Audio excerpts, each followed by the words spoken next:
Tuck Everlasting, Chapter 20.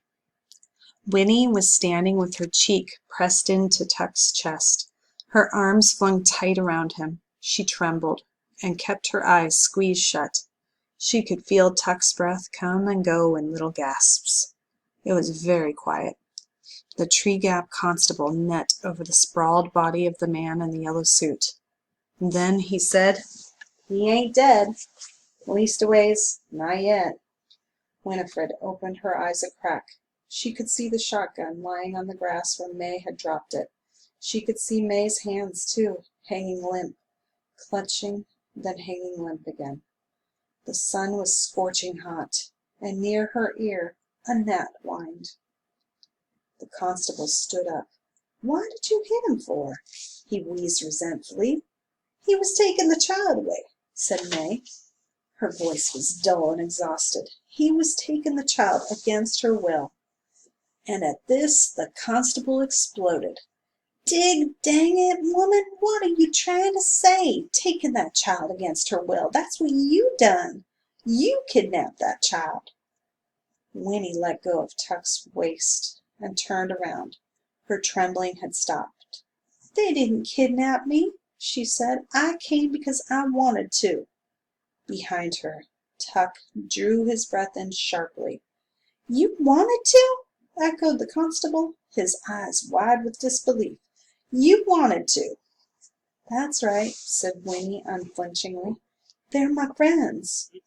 The constable stared at her. He scratched his chin, eyebrows high, and eased his own shotgun to the ground. Then he shrugged and looked down at the man in the yellow suit, who lay motionless on the grass, the blazing sun white on his face and hands.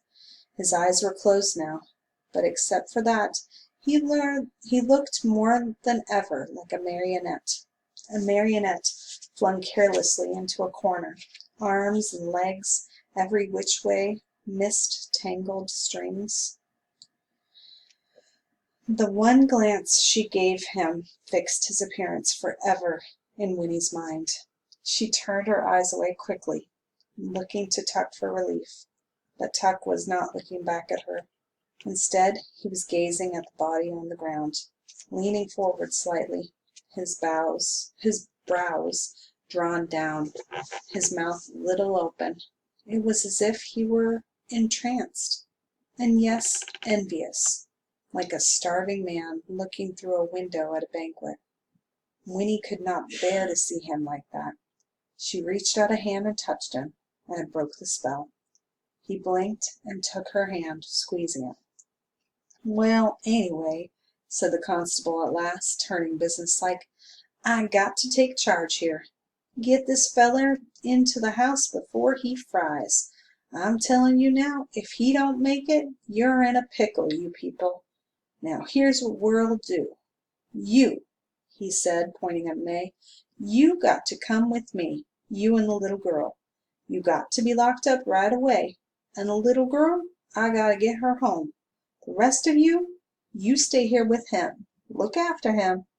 I'll get back with the doctor quick as I can."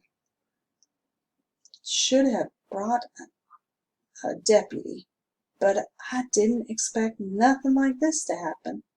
Well, it's too late now. All right, let's get moving, Miles said softly. "Ma, we'll get you out right away."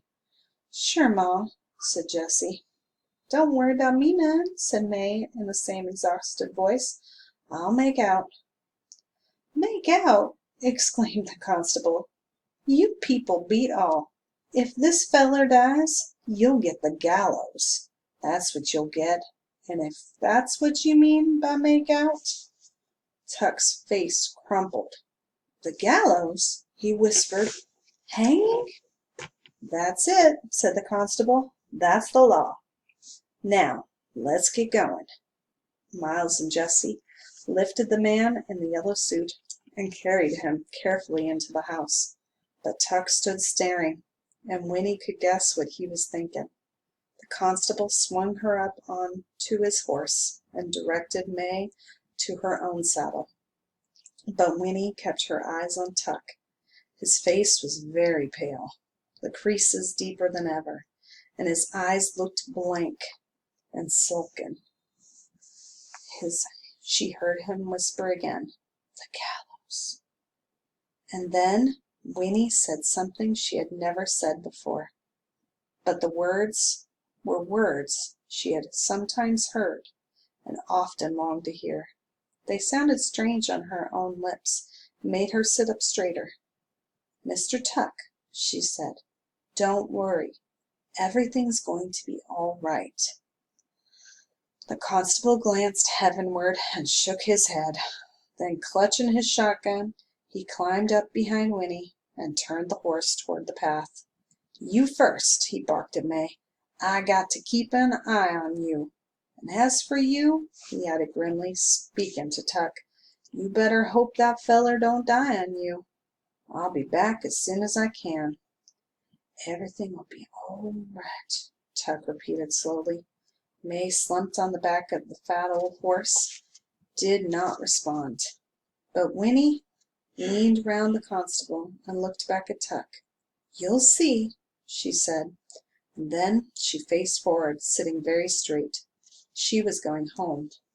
But the thought of that was far from her mind.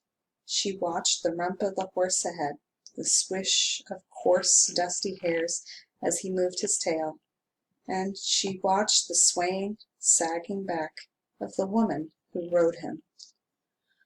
Up through the dim pine trees they went, the constable's breath wheezing in her ears, and emerging from the coolness and the green, Winnie saw again the wide world spread before her, shimmering with light and possibility. But the possibilities were different now. They did not point to what might happen to her, but what she herself might keep from happening. For the only thing she could think of was the clear and terrible necessity: May Tuck must never go to the gallows. Whatever happened to the man in the yellow suit, May Tuck must not be hanged, because if all they had said was true, then May, even if she were the cruelest of murderers and deserved to be put to death, May Tuck would not be able to die.